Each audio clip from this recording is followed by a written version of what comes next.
Hi, maayong hapon guys.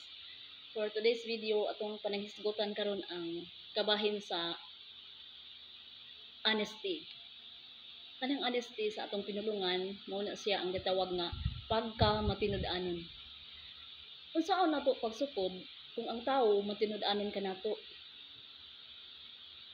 Na usahay makaingon ta nga seryoso siya pero sa tinuray di ay adunay nagpahipi nga kabakakon. Dili mo makita sa iyahang actions, sa iyang mga mata, pero mutumawon gyud ang kamatuoran. Nga bisan pag ibala sa kanyon, dili jud mo angkon. Kay matud ba niya unsa poy angkonon? No? So importante guys sa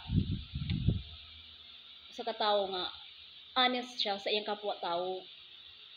Kay kung dili siya honest, ang mahitabuan na mawad-an og pagsalig ang isig katawo ngadto kaniya. So bisan pang istorya siya og tinuod, ang kadugayan anang kuan lintunganay dili gyud siya tuhuan.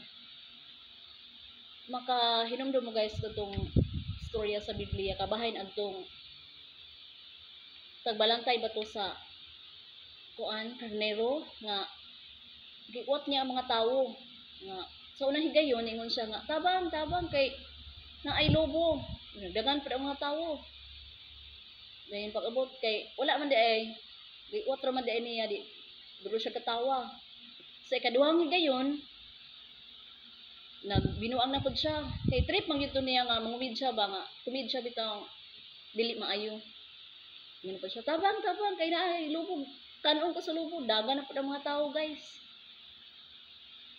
Pag abot mura gihapon kay kuan wala man di ay lobo sus pagka ikatulong higayon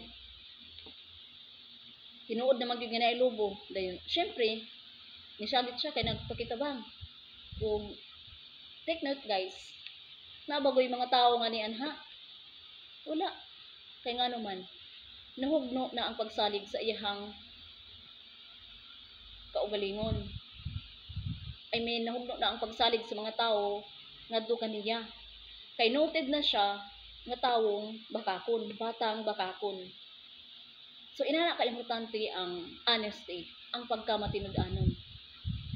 Guys, kung matinud-anon lang unta ang mga tao sa kalibutan, walay mga pangurakot,